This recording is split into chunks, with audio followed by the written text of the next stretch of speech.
More information is out about Donald Trump's immigration plan, and it's packed with sweeping changes starting on day one. Here's the latest on what's being prepared. Trump is expected to take a slew of executive actions on his first day as president, all of which are intended to ramp up immigration enforcement and roll back Biden's humanitarian programs.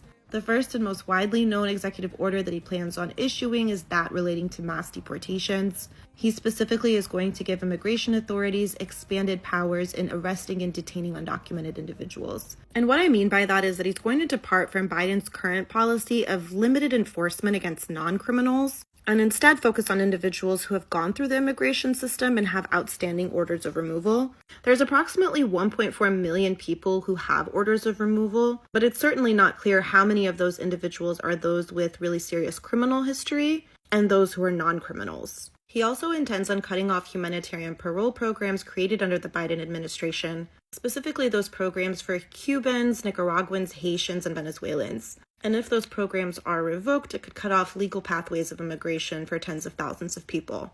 Mandatory detention is also being considered, which would essentially end the practice of releasing individuals after they've been processed by immigration authorities, which is currently done now due to a lack of resources. We could see the reopening of family detention centers, which is something that happened under his first term and ended under the Biden administration. The Remain in Mexico program is also something that's going to be returned, which is a policy that forced asylum seekers to remain in Mexico while they waited for their asylum cases to be processed in the United States. The construction of the border wall is also intended to resume, and that was a really big focus of his first term.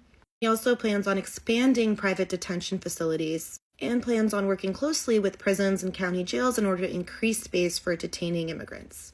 Trump's immigration team is also talking about workplace raids and other large-scale enforcement measures.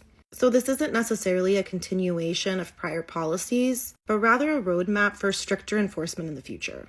These are the proposals that we're aware of that are on the table, and they can have a major impact. For more immigration news and information, feel free to give us a follow.